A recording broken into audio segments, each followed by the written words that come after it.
지금부터 2020년 가을 학기 컴퓨터 네트워킹 12주차 강의를 시작하겠습니다. 12주차 강의는 아주 속도가 빠른 그런 IP 라우터에 관한 내용입니다. 그래서 이 IP 라우팅, 아주 속도가 빠른 IP 라우팅을 하는 라우터는 그 개념을 버츄얼 서킷 네트워크에서 그 아이디어를 가지고 왔습니다. 그래서 그 버츄얼 서킷 네트워크 방식을 다시 한번 살펴보고 그 다음에 그것을 참고해서 만든 것이 멀티 프로토콜 라벨 스위칭이라 그래서 MPLS라고 합니다. 그래서 MPLS에 대해서 보도록 하겠습니다. 이 MPLS가 동작하기 위해서는 그 통신망 자원을 사전에 예약을 하고 난 뒤에 사용하도록 하는 그 프로토콜이 작동합니다. 그래서 그 프로토콜이 작동하기 위해서는 어떤 제어 신호들을 서로 주고받으면서 그 통신망 자원을 예약을 합니다. 그러니까 그 예약된 자원에 대해서는 아주 빠르게 IP 라우팅을 라우터에서 수행할 수가 있게 되는 거죠. 그래서 RSVP 그 자원을 예약하는 프로토콜에 대해서 살펴보도록 하겠습니다. 전체 계획 중에서 지금 어디쯤 와 있는지 한번 점검하고 강의로 들어가도록 합시다. 11주차까지 해서 우리가 간단한 그 어플리케이션에 대해서 공부를 했고, 즉 HTTP에 대해서 공부를 했고, 그 다음에 그 HTTP가 작동하는 방법을 자바 웹 서버를 구축하고 확인을 했습니다. 그래서 이제 쭉 보면은요,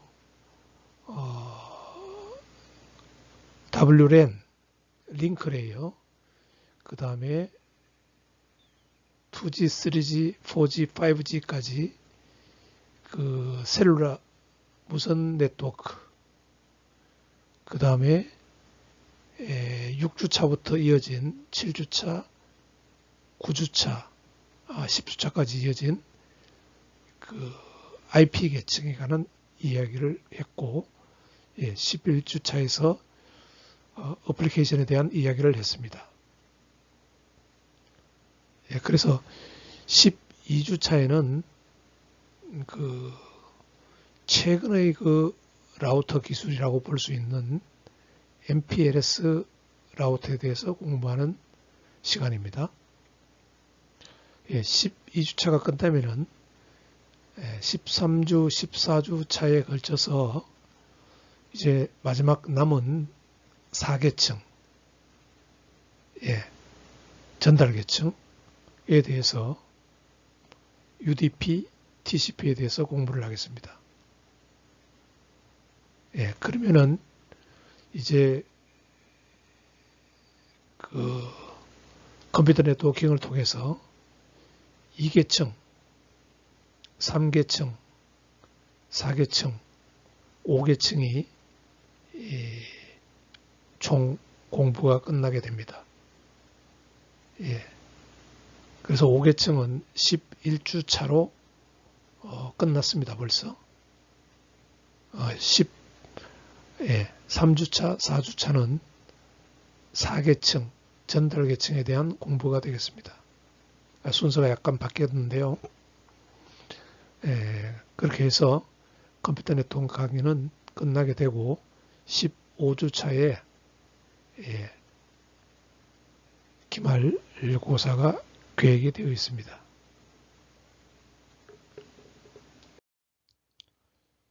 예, 이번 주에는 이 원래 교과서에 보면은 차프터 7 라벨 시즈드 라우터에 해당됩니다. 예, 학습 내용은요, 그 아주 빠르게 IP 포워딩을 라우터에서 시킬 수 있는 방법, 그 다음에 이 MPLS의 원조격인 아이디를 갖고 온 그 버추얼 서킷 네트워크에 대해서 공부를 하고, 그 다음에 MPLS에 대해서 공부를 하겠습니다. 그 다음에 MPLS가 작동을 하려 그러면은 라벨 스위칭이 작동하려고 하면은 자원 예약이 되어야 된다 그랬죠. 리소스 리저베이션. 그러니까 어떤 어떤 흐름의 정보를 보내기 위해서는 그 패킷들을 어느 정도 양으로, 어느 정도 밴드위드스로 그렇게 보낸다라는 것이 중간중간 라우터에 예약이 되어 있어야 된다는 거죠. 그 예약을 시켜주는 프로토콜이 있어야지만이 MPLS가 동작할 수가 있습니다. 그래서 그 RSVP 시그널링에 대해서 보도록 하겠습니다. 예, 그러면은 여러분들 중간고사 시험 문제도 나왔지만은 그 네트워크에서 그 시간 지연 정보를 이제 보내는데 그 이제 빨리빨리 통신이 안 되는 이유가 한 네 가지 정도로 우리가 볼 수 있는데 그게 이제 트랜스미션 딜레이, 프로파게이션 딜레이, 노달 프로세싱 딜레이, 큐잉 딜레이 이렇게 네 가지 정도로 분석할 수가 있습니다. 그런데 여기서 보면은 프로파게이션 딜레이는 그 링크의 거리와 전기 신호의 속도의 함수이기 때문에 기술로서 어떻게 할 수가 없습니다. 이거는 거리에 따른 그 빛의 속도로 가더라도 거리가 있기 때문에 일어나는 프로파게이션 딜레이는 어쩔 수가 없고요. 트랜스미션 딜레이도 그 링크의 밴드위드스와 패킷의 사이즈, 크기에 관한 함수로 나타나기 때문에 이것도 역시 라우터 입장에서는 어떻게 할 수가 없습니다. 트랜스미션 딜레이도요. 그래서 그 IP 라우팅을 빨리 하도록 할 수 있는 것은 노달 프로세싱 딜레이와 큐잉 딜레이를 최대한 줄일 수 있는 방법을 찾는 거죠. 그래서 그 노달 프로세싱 딜레이는 어디서 주로 일어나느냐 하면은 체크 비트 에라, 이것은 그 IP 버전 6에서는 이건 하지 않습니다. 그죠? 이것은 IP 버전 6에서는 이게 없습니다.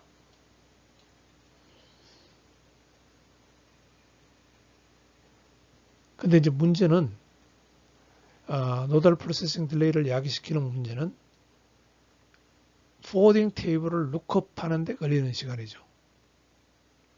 패킷마다 룩업 해야 됩니다. 포워딩 테이블을. 그래서 우리가 배우려고 하는 이 MPLS 하이스피드 IP 포워딩 기술에서는 이 라우팅 테이블을 룩업하는 시간을 어떻게 하면 줄일 수 있을까? 거기에 첫 번째 초점이 맞춰져 있습니다.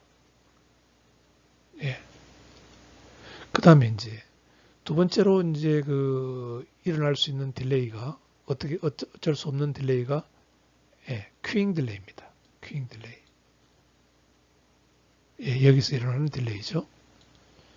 큐잉 딜레이입니다. 그래서 아웃풋 링크에서 전송을 위해서 웨이팅하는 시간입니다. 이것도 이게 이제 라우터의 그 컨제션 레벨, 얼마나 패킷들이 몰려오느냐, 여기 따라서 이제 그 큐잉 딜레이 값이 결정이 되는데요. 이것도 중간고사 시험에서 우리가 공부했죠. 이걸 어떻게 줄일 수 있느냐. 역시 그 두 가지 관점에서 이 하이스피드 IP 포워딩 기술이 나왔다고 보면 되겠습니다.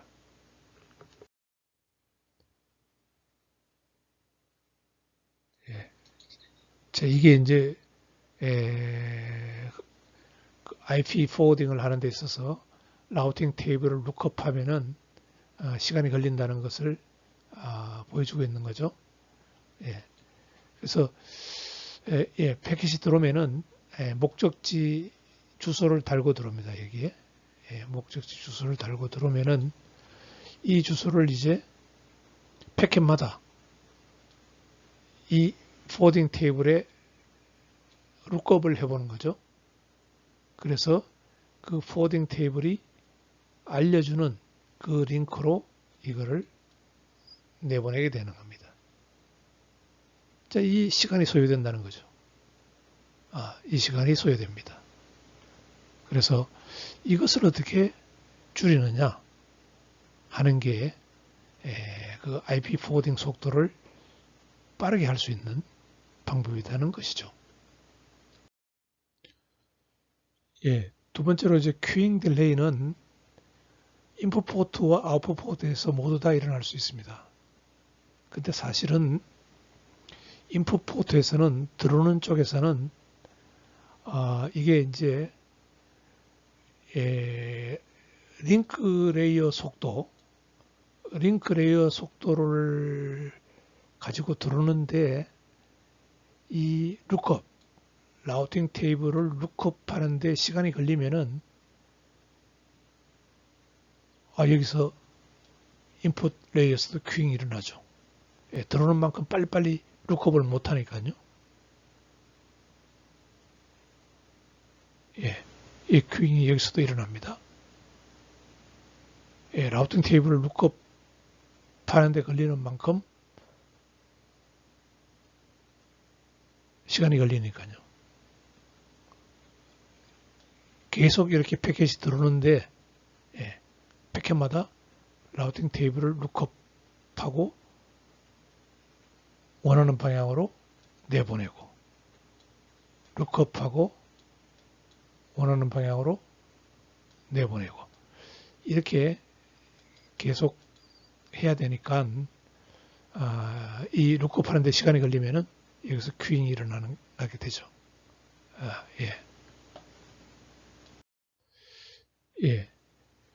큐잉은 아웃풋 포트에서도 일어날 수가 있습니다. 아웃풋 포트에서는 스위칭 퍼블릭을 통해서 동일한 이쪽으로 아웃풋 쪽으로 막 들어온단 말이죠. 이렇게 막 동일한 쪽으로 막 트래픽이 몰리면은 이 링크 레이어, 아웃풋 링크 레이어가 이쪽으로 빼낼 수 있는, 처리할 수 있는 속도보다 더 많이 아웃풋 버퍼로 들어오면은 여기에서 큐잉이 일어날 수밖에 없죠. 일어날 수밖에 없습니다.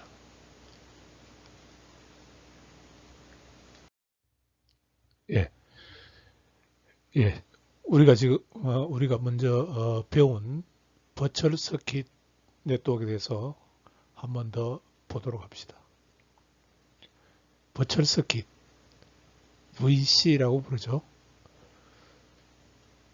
버추얼 서킷은 어떤 그 패킷이 출발지에서 전송이 시작되어서 목적지까지 가는데 거쳐가는 그 경로가 마치 그 전화망에서의 서킷 스위칭 네트워크에서 마치 서킷처럼 그렇게 동작하는 겁니다. 그렇다면 당연히 버추얼 서킷도 전화망의 서킷처럼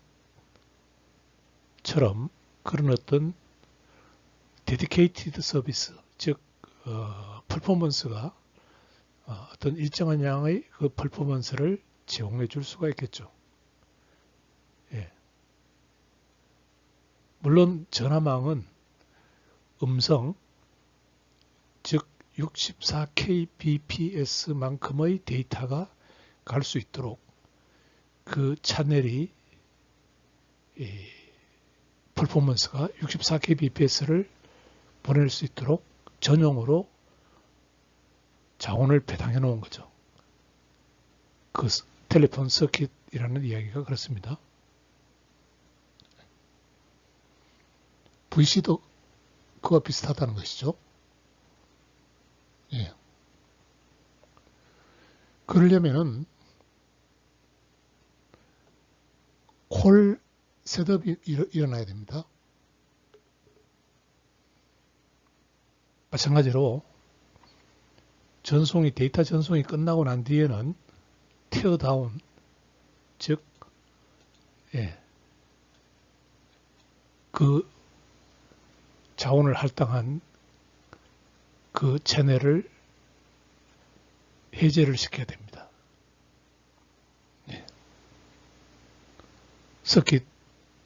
전화 서킷하고 비슷하죠. 콜 셋업이 일어나고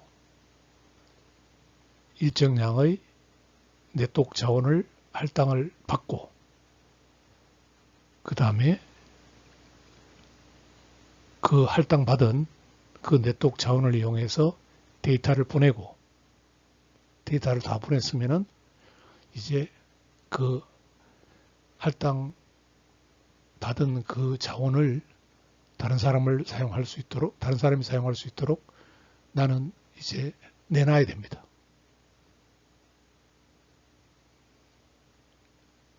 그래서 그 자원을 할당해 줄 때 그 할당해 준 그 네트워크 자원 내에 뭐를 붙이느냐 하면은 VC 아이덴티파이어라는 버추얼 서킷 넘버를 붙이죠. 예. 시내 운행하는 그 버스와 똑같습니다. 예. 정부에서 예를 들어서 역곡에서 뭐 광화문까지 가는 버스에 그 노선을 확정해주고 그 다음에 그 노선에다가 뭐 119번 뭐 이런 식으로 번호를 붙이는 것과 똑같이 VC 넘버가 붙는 거죠. 그러면은 각각의 패킷들은 버스에 해당되죠. 버스들은 그 119번이라는 VC 넘버를 달고 갑니다. 이 버스는 광화문 간다 이렇게 목적지를 적어서 가는 게 아니고 VC 넘버, 할당된 VC 넘버를 달고 그렇게 버스가 가게 되는 겁니다.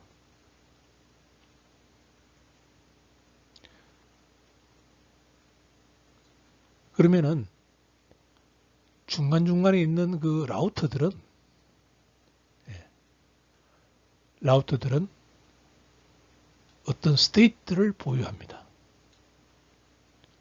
그 VC 넘버의 버스가 들어오면은 119번이라는 VC 넘버를 달고 버스가 들어오면은 그 119번 버스는 어디로 내보내야 될지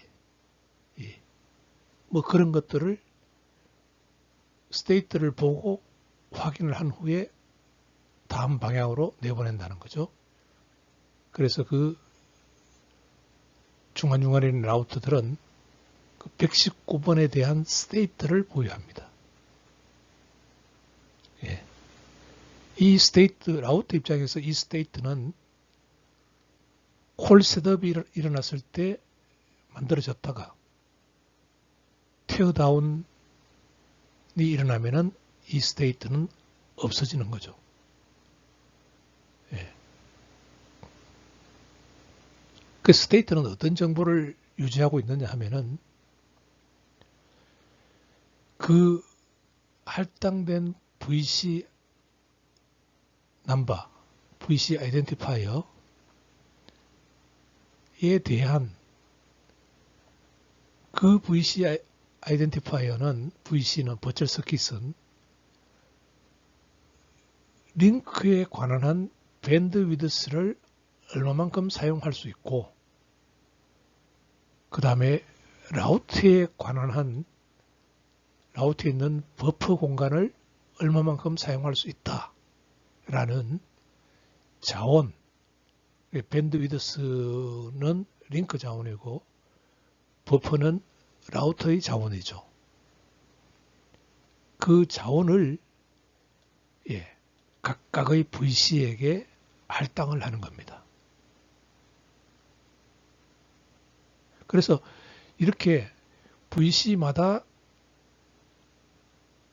자원을 할당을 했다는 것은 그 VC는 서비스의 어떤 수준을 예측할 수가 있다는 거죠. 항상 예측된 수준의 서비스를 받을 수가 있다는 겁니다.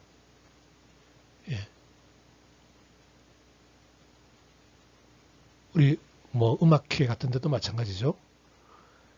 예약을 내가 했기 때문에 가면은 항상 내가 3명 자리를 예약을 했다. 그러면 가면은 바로 나는 예약했기 때문에 바로 서비스를 받고 3명의 자리에 가서 앉을 수 있는 겁니다. 예약을 하지 않았으면은 내가 가서 빈자리가 나올 때까지 기다려야 되겠죠. 그래서 버추얼 서킷은 데디케이티드 리소스라는 그 자원을 이미 할당을 예약을 받기 때문에 어떤 그런 바로 가서 바로 서비스를 해줄 수 있는 전용의 그 서비스가 예측 가능한 것입니다. 그러면은 VC는 어떻게 구현되는지 한번 봅시다. 하나의 VC는 3개로 이루어집니다. 먼저 패스가 있죠. VC는 소스에서 데스티네이션까지, 출발지에서 목적지까지 중간에 라우터들을 여러 개 경유하는 그런 경로가 있습니다. 그 다음에 VC는 VC 넘버가 부여되죠.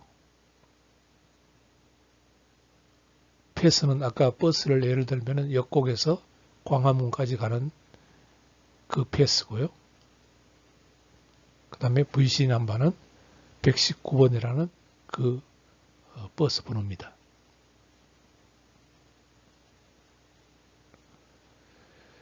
그 다음에 중간중간에 있는 그 패스를 따라서 중간에 있는 라우트들에는 그 포딩 테이블 안에 그 VC 넘버에 대한 엔트리 값이 들어 있습니다. 이 자원을 할당한 그 밴드위드스, 그 다음에 버퍼 공간, 어떤 특정 VC에게 얼마나 많은 자원과 자원, 즉 밴드위드스와 그 다음에 버퍼 공간이 할당됐는지 하는 것을 나타내주는 그 엔트리 값을 포워딩 테이블 안에 가지고 있게 됩니다. 그래서 그 VC가 설정이 된 후에 출발해서 가는 모든 패킷들에 대해서 VC 넘버가 헤더에 달고 가는 거죠. VC 넘버를 헤더에 달고 갑니다. 목적지를 헤더에 달고 가는 것이 아니고 VC 넘버를 달고 가는 것이죠. 근데 이 VC 남바는 이제 여러 개의 링크를 거쳐서 이제 목적지까지 가는데요.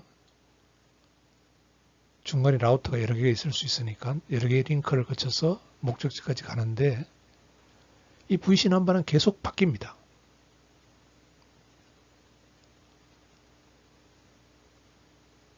예. VC 넘버가 계속 바뀌는데 그러면은 바뀔 때마다 새로운 VC 넘버는 어디서 나오느냐? 그 포워딩 테이블에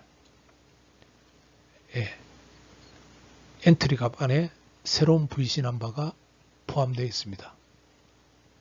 이것은 다음 슬라이드에서 좀 더 상세하게 보도록 하겠습니다. 예를 들어 봅시다. VC 포워딩 테이블이 어떻게 만들어지는지 예를 들어 봅시다. 자, A 라우트를 기준으로 한번 봅시다. A 라우트를 기준으로 포워딩 테이블을 한번 봅시다. 자, 이렇게 들어오는 패킷들은 12번이라는 1번 인터페이스로 인카밍 인터페이스가 1번이고요. 여기 1번이 있죠. 1번으로 들어오는 패킷들은 VC 넘버 12번을 달고 들어옵니다. 그러면은 이 포워딩 테이블이 A 라우트의 포워딩 테이블에서 보면은 이것은 outgoing 인터페이스는 3번을 통해서 내보내라. 3번을 통해서 내보내라. 그 다음에 VC 넘버를 바꿔줍니다. 22번으로. 그래서 22번을 달고 나가게 되는 거죠.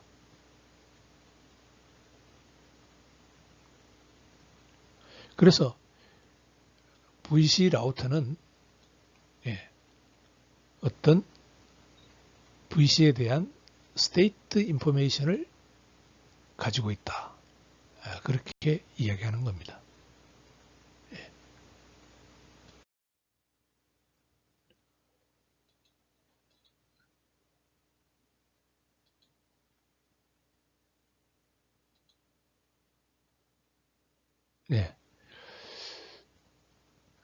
버추얼 서킷은 그러니까 버추얼 서킷이 동작하기 위해서는 시그널링 프로토콜이 필요하죠. 그 시그널링 프로토콜은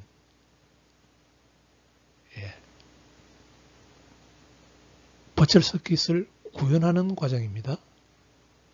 이전 슬라이드에서 봤듯이 버추얼 서킷이라고 그러면은 패스가 있고요. 그 다음에 버추얼 서킷 넘버가 부여되고요. 그 다음에 각각의 중간에 있는 라우터들이 예약된 자원, 즉 스테이트 인포메이션을 가지고 있어야 됩니다. 그거를 구현하게 만드는 것이 버추얼 서킷 시그널링 프로토콜입니다. 즉 버추얼 서킷을 셋업하고 유지하고 그 다음에 테어다운, 해제하고 이런 데 사용됩니다.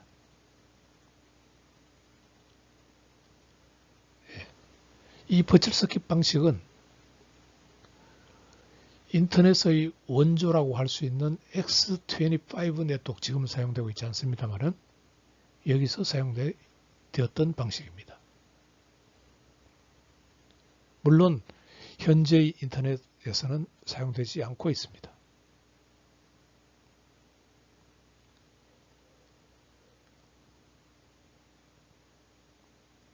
한때 그 텔코라 그래서 전화 사업자들이 현재 인터넷과 같은 그런 네트워크를 만들려고 시도한 적이 있습니다. 그것이 ATM 네트워크이고, 여러분 상세하게 알 필요는 없고요. 프레임 릴레이 네트워크인데 이것은 다 실패로 끝났습니다. 그러니까 이 네트워크는 여러분들이 인터넷으로 수렴되기 전에 전화 사업자들이, 전 세계에 있는 전화 사업자들이 모여서 전 세계적인 그런 네트워크를 한번 만들어 보자 라고 시작한 것이 ATM과 프레임 릴레이인데, 그것은 결국 실패로 끝나고 현재의 인터넷으로 수렴되게 됐습니다. 그 현재 인터넷은 그 원조가 X25 패킷 스위칭 네트워크입니다. X25는 OSI 7레이어 7계층 프로토콜로 이루어져 있습니다. 지금은 이제 TCP/IP 5계층으로 이루어져 있죠. 아무튼 버추얼 서킷을 만들기 위해서는 셋업, 메인테인, 테어다운 과정이 필요한데, 그것이 이제 여기서 보면은 이 소스의 네트워크 레이어가 먼저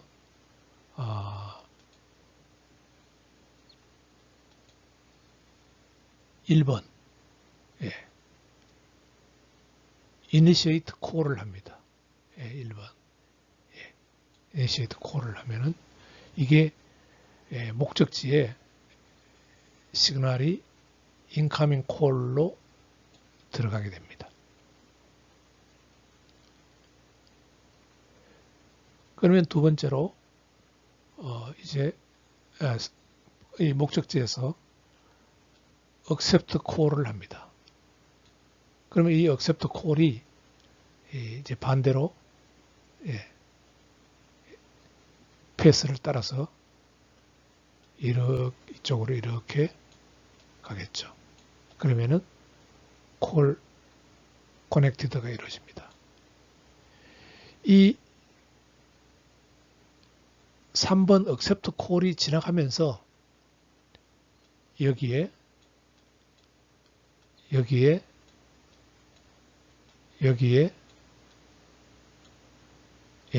스테이트가 만들어집니다. 스테이트가 만들어집니다. 이 스테이트란 것은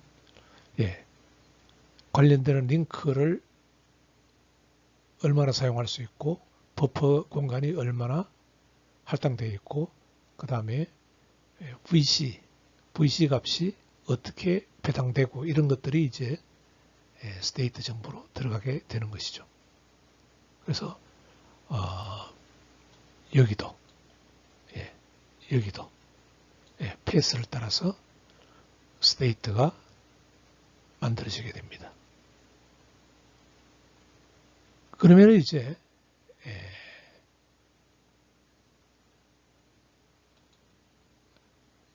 소스에서 데이터를 보낼 수가 있는 거죠. 데이터 플로우를 보낼 수가 있습니다. 패스를 따라서 이렇게 데이터를 보낼 수가 있게 되는 것입니다.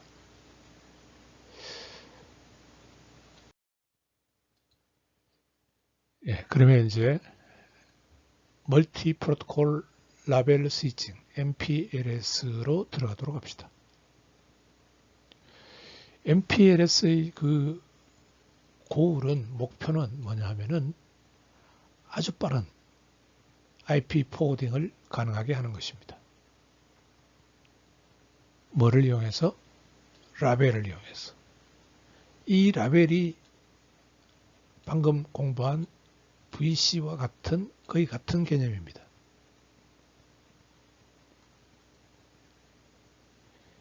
그러니까 목적지 IP 어드레스를 달고 가는 것이 아니고 VC 넘버와 비슷한 그런 라벨을 달고 간다는 거죠. 그래서 그 중간중간에 있는 라우터 입장에서 봤을 때는 아주 빠른 IP 처리가 가능한 겁니다. 포워딩이 가능한 겁니다.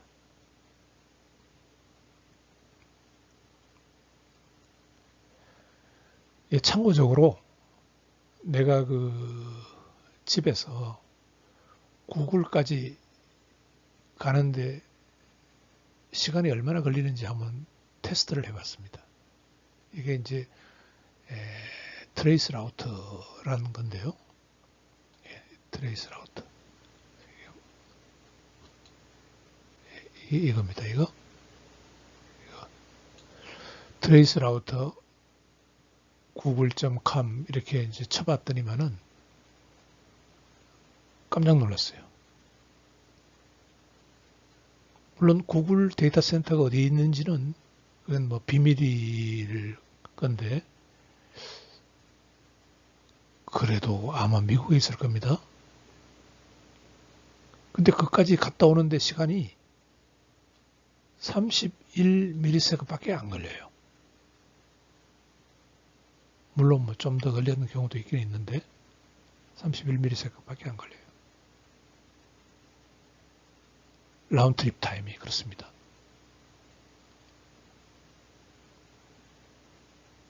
한국에 있는 나의 집에서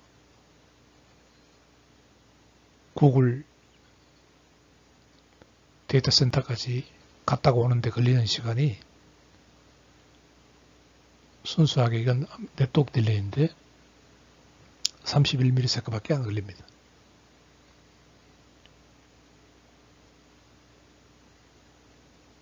예, 31ms. 대단하죠?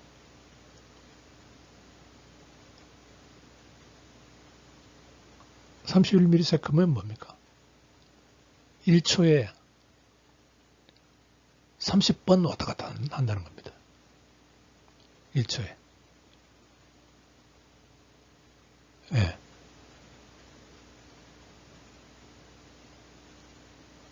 이거 뭐 물리적으로는 상상도 할 수 없죠. 예, 미국에 왔다 갔다 하는데 비행기 타고 갔다가 왔다가 하면은 최소한 한 24시간은 걸립니다. 한 번 왔다 갔다 하는데 24시간 걸리는데 비행기 타고 갔다 갔다 하면은 인터넷으로 왔다 갔다 하면은 구글 서버까지 왔다 갔다 하면은 1초에 30번을 왔다 갔다 합니다.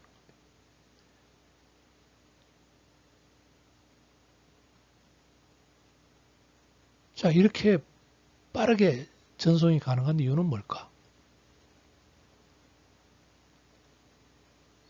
예, 중간중간에 있는 라우터가 MPLS 라우팅을 한다는 겁니다. 구글이 제공하는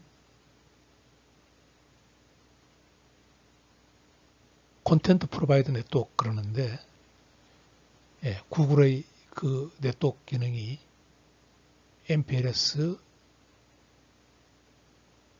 IP 포워딩을 한다는 겁니다.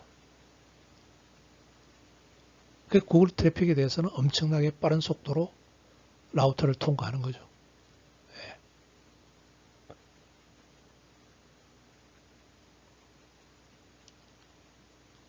그러니까 구글이 지금 전 세계 매출 뭐 한 5위 안에 들어가는 그런 코로나에도 끄떡없는 곳입니다. 주식도 그렇고요. 그건 뭐 코로나 같은 그런 이런 사태가 일어나면 일어날수록 IT 쪽 그런 기업들은 돈이 더 몰립니다. 왜? 어려워지면 어려워질수록 그쪽은 더 필요하니까요. 그러니까 더 안정되니까. 회사가 망할 이유가 없으니까. 예. 자본이 그쪽으로 다 들어가는 거죠. 그러니까 주식을 보면은 아마존, 애플, 마이크로소프트, 구글, 페이스북, 그러니까 엄청나게 투자를 하는 거죠. 그 사람들 입장에서는. 돈이 들어오니까요. 투자가 일어나니까.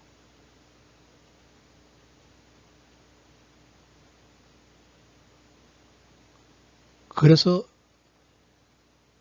이 서비스하는 네트워크에도 이런 MPLS와 같은 이런 아주 빠른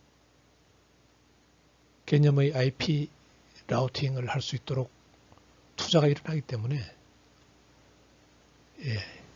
1초에 미국을 30번 왔다 갔다 하는 속도로 빠르게 데이터 전송이 일어나는 겁니다. 그 MPLS에 대해서 기술을 살펴보도록 합시다. MPLS요. 목적은 아주 빠른 IP 포워딩을 가능하게 한다 그랬죠. 뭐를 이용해서? 라벨을 이용해서.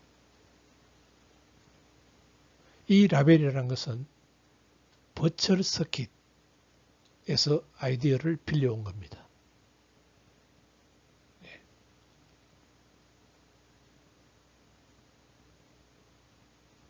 그래서 그 IP 포워딩에서는 shortest prefix 매칭으로 라우팅 테이블을 룩업하는 개념이죠.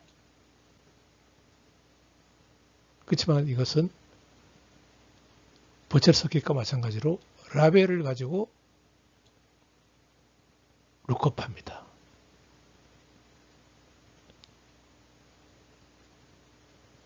라벨을 가지고 룩업하니까 IP 헤더뿐만 아니고 라벨도 달고 가야 되겠죠. 패키지에. 그래서 여기에 있는 것처럼 이만큼 IP 헤더가 있고요. 그 앞에 이게 링크 레이어 헤더고요. 그 사이에 링크 헤더와 IP 헤더 사이에 이처럼 MPLS 헤더를 추가로 집어넣습니다. 그 MPLS 헤더에 추가된 부분에서 가장 중요한 부분이 이 라벨 필드입니다. 라벨 필드입니다. 20비트의 라벨 필드입니다.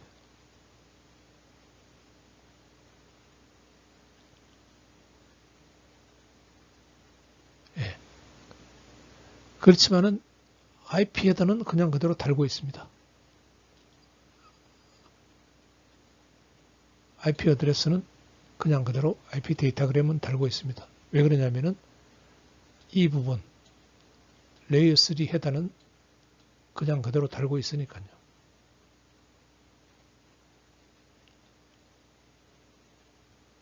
그래서 라우터들은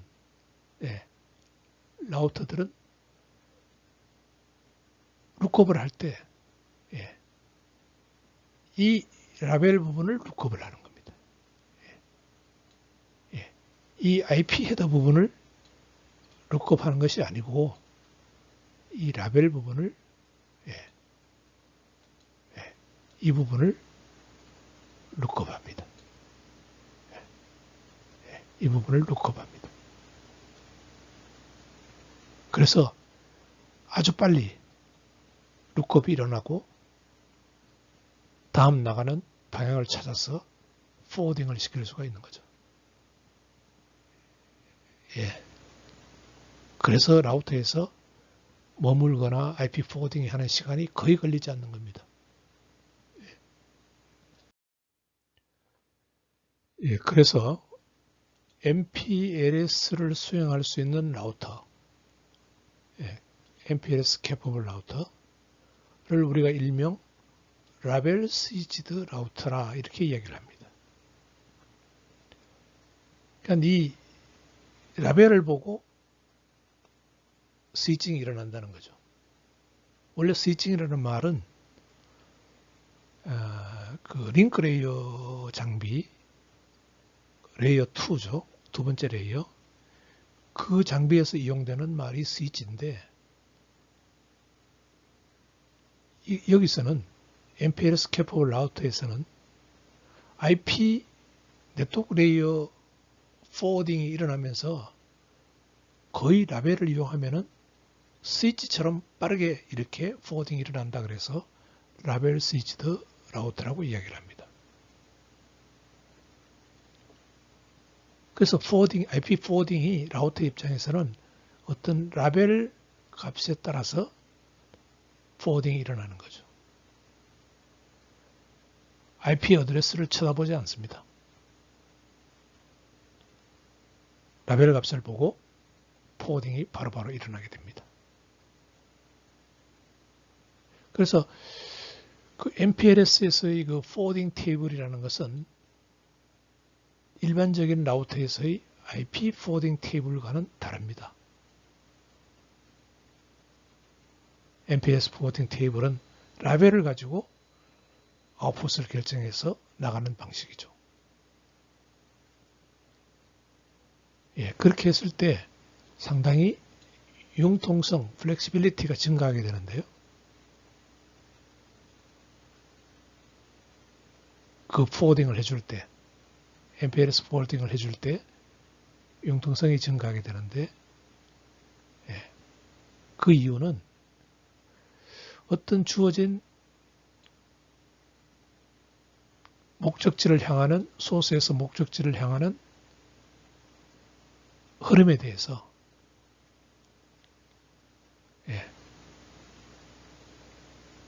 다르게 처리할 수 있습니다.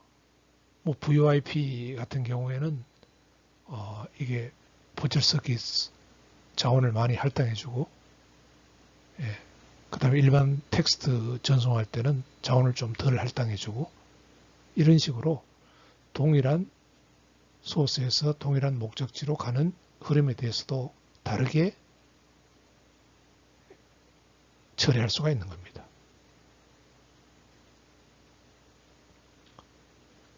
또 어떤 그 버츄얼 서킷이 중간에 링크가 페일이 일어나가지고 막혔다. 그러면 사전에 그 버츄얼 서킷을 만들 때 백업 패스를 만들어 놓을 수가 있습니다. 그래서 이 버츄얼 서킷 패스가 안 되면은 백업으로 만들어 놓은 패스로 또 통신이 일어날 수도 있고, 이런 그 융통성이 발휘될 수가 있습니다. 아주 빠르게 처리할 수 있는 것은 기본이고요.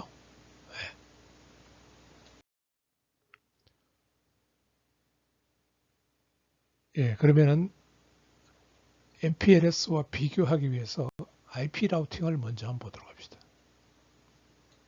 일반적인 라우터에서 하는 방법이죠.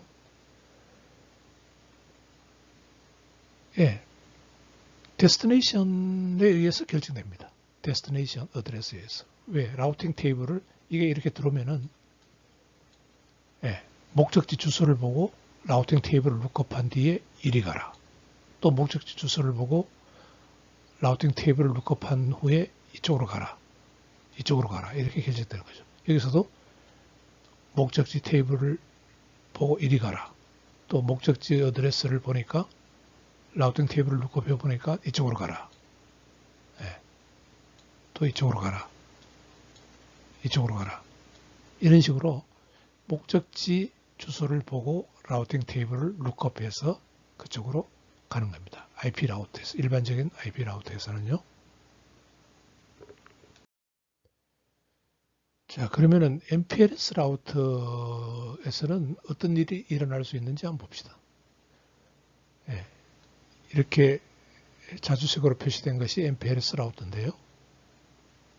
자, 여기서는 동일한 목적지로 향하는 A로 향하는데 이거는 패스가 이렇게 와서 이렇게 가서 이렇게 가도록 되어 있습니다.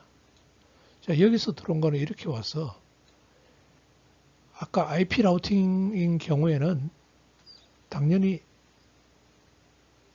라우팅 테이블을 보면은 이렇게 가야 되겠죠. 왜 그러냐니까 A에 대한 목적지니까. 아까와 같은 방향으로 가야 되겠죠. 그런데 이 경우에 이렇게 들어온 것이 여기서 이렇게 가도록 돼 있습니다. 동일한 목적지지만은 그 패스가 다를 수가 있는 거죠.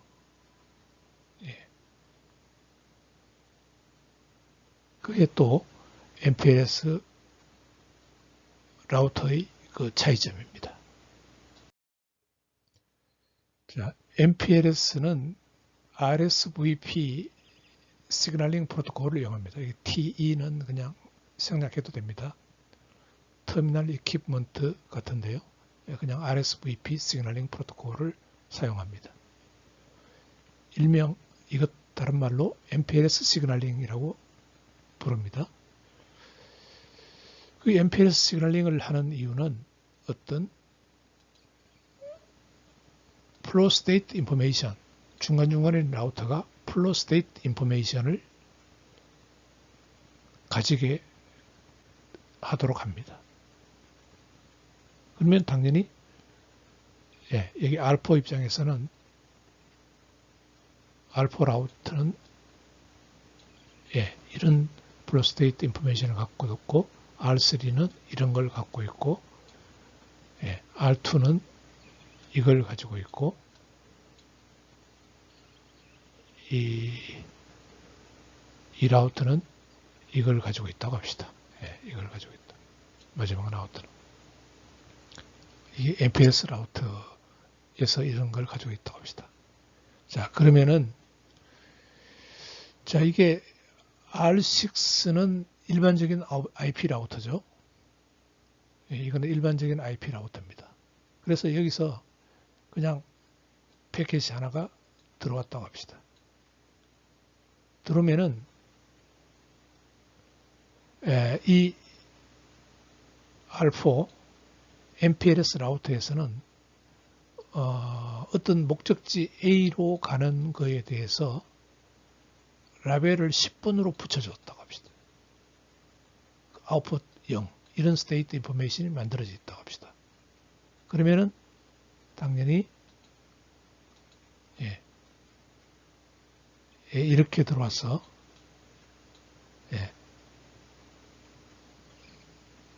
목적지가 A가 궁극적인 목적지라고 합시다. 그러면은 데스티네이션이 A고 라벨을 10번을 붙여주고 인터페이스 0으로 내보내라. 그러니까 인터페이스 0 방향, 이쪽 방향으로 내보내죠. 그때 라벨은 10번이 붙어 있습니다. 이게 이제 R3에 들어오면은 R3 입장에서는 인 라벨이 10번이 들어오면은 아웃 라벨이 6번이고 인터페이스가 1번 쪽으로 내보내면 됩니다. 그러니까 인터페이스가 1번 이쪽으로 내보내게 되는 거죠. 이쪽으로 이렇게 내보냅니다. 그때 아웃 라벨이 6번이 붙어서 들어옵니다. 자, 그러면 여기 오면은 이게 인 라벨이 6번이 붙어서 들어오면은 아웃 라벨이 없고 데스티네이션 A로 보내라. 인터페이스는 0입니다. 그러면 이것은 A로 이렇게 가게 되는 겁니다.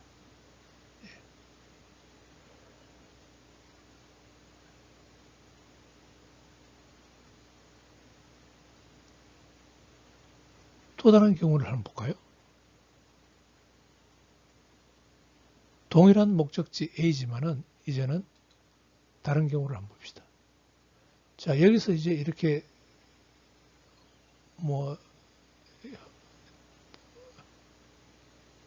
여기서 들었다고 생각해도 좋고요. 이렇게 들었다고 합시다. 아니면 여기서 들었다고 이래 들었다고 생각해도 좋고요. 동일한 목적지 A를 가는데 이거에 대해서는 아웃풋 레벨이 8번으로 주고 인터페이스를 1번으로 내보내라. 1번 이 방향이죠. 이 방향으로 이렇게 내보내면서 아웃풋 레벨을 8번을 적어줍니다. 여기 들어오면은 인 라벨이 8번이 들어오면은 아웃 라벨이 6번이고 인터페이스 0으로 내보냅니다. 그러니까 이 인터페이스 0번으로 내보내고 라벨이 6번이 붙어서 들어옵니다. 예. 그 다음에 마지막으로 여기 오면은, 예, 여기에 도착하면은, 예, 다시 6번은 A로 가는 거죠. 이렇게 가서 인터페이스 0으로 갑니다. 그러니까 이렇게 가게 되는 것이죠. 예. 이렇게 플로 스테이트 인포메이션이 각에서 통신이 일어나는 겁니다. 예, MPLS 라우터가 중간중간에 있는 MPLS 라우터가 스테이트 인포메이션을 갖도록 해주는 것이 리소스 리저베이션 프로토콜, 즉 RSVP 시그널링이라고 합니다. RSVP 시그널링은 버추얼 서킷에서 콜 셋업 하는 과정과 유사합니다. 먼저 패스 정보를 보냅니다. 예. 목적지에 이르는 경로를 따라서요. 패스 정보를 보냅니다. 이렇게 패스를 보냅니다. 그러면 이제 예약이 확정되는 거죠. 각 라우트에 리저베이션이 가면서 여기에 스테이트 인포메이션이 만들어지고 그 다음에 이렇게 리저베이션 인포메이션이 가면서 또 스테이트 인포메이션이 만들어집니다. 이처럼 RSVP 시그널링은 목적지로 패스 메시지가 경로를 따라서 가게 되고 그 다음에 예약 확정을 해주는 리저베이션 메시지가 반대 방향으로 소스를 향해서 오게 됩니다. 그래서 이 패스와 리저베이션에 의해서 중간중간에 있는 라우터들은 스테이트 정보를 보유하게 됩니다. 그 다음에 이제 그 다음에 데이터 플로우가 일어나는 거죠. 데이터 플로우가 일어납니다. 이렇게. 그러면은 이제 이 데이터 패켓들이 중간중간에 있는 이 라우터에 오면은 그 라벨 필드 값에 따라서 IP 포워딩이 아주 빠르게 일어나서 통신이 일어나는 겁니다.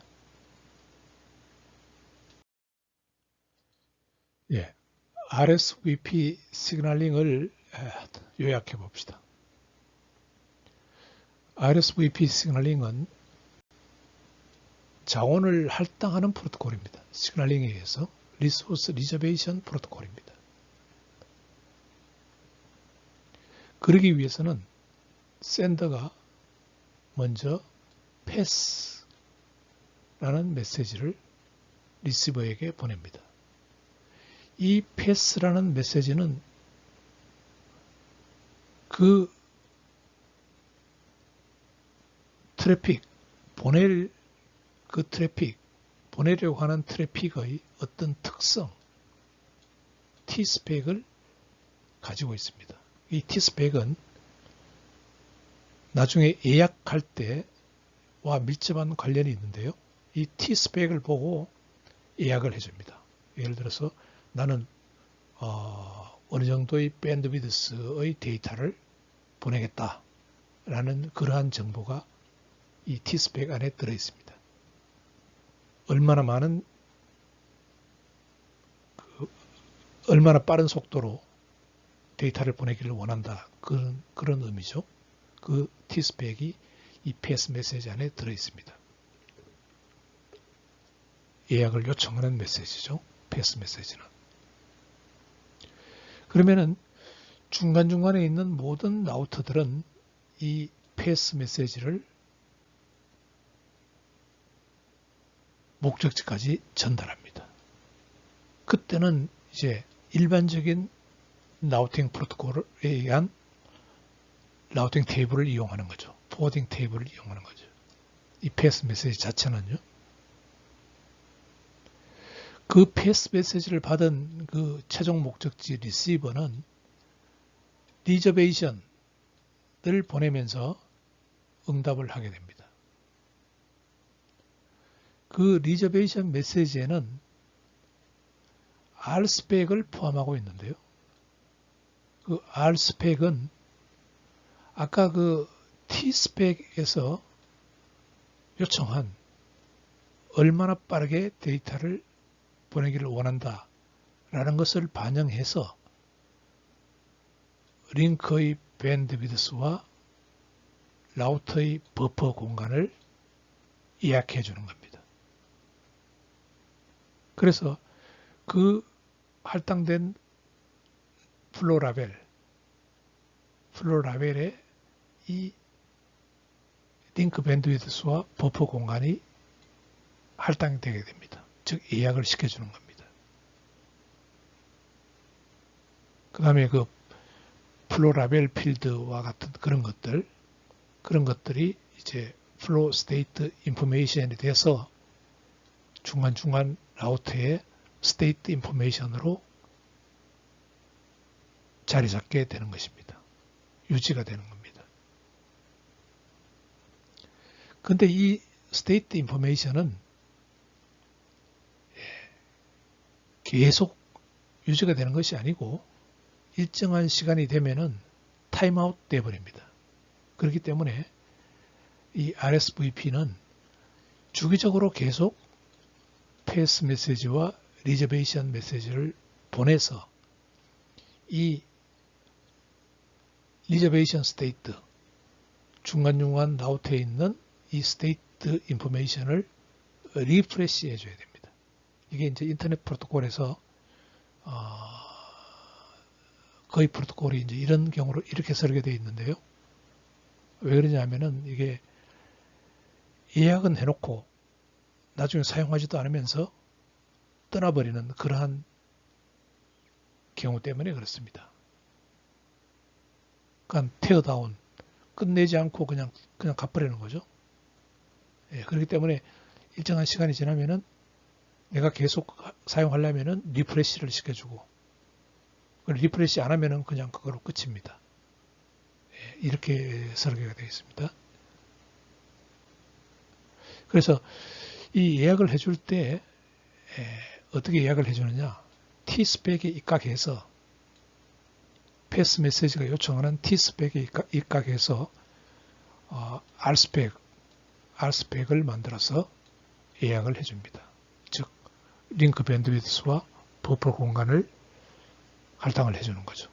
플로 라벨에 할당을 해줍니다. 그래서 이 T스펙과 R스펙은 미러드 된다. 미러. 거울이죠. 거울. 예, T스펙에 의해서 R스펙이 나옵니다. 예, T스펙을 이렇게 비추면은 R스펙이 나옵니다. 예, 거울 것 같습니다. 예, 12주차를 통해서 하이스피드 IP 포워딩. 예. 제가 구글 에서 중간중간에 엄청나게 빠른 속도로 IP 포워딩이 일어난다고 했는데 그 하이스피드 IP 포워딩의 핵심 기술에 대해서 우리가 살펴봤습니다. 그래서 그것이 구현된 것이 MPLS 라우터고요. 예, 라벨 스위칭을 해준다는 거죠. 라벨 스위칭을 해줍니다. 그 라벨 스위칭을 해주기 위해서는 자원을 할당을 해야 되는데 그 프로토콜이 패스 메시지와 리저베이션 메시지의 작용에 의해서 자원을 할당해주는 리소스 리저베이션 프로토콜 시그널링에 대해서 공부를 했습니다. 예, 그래서 이것으로 12주차 2020년 가을학기 컴퓨터 네트워킹 12주차 강의를 전부 마치겠습니다.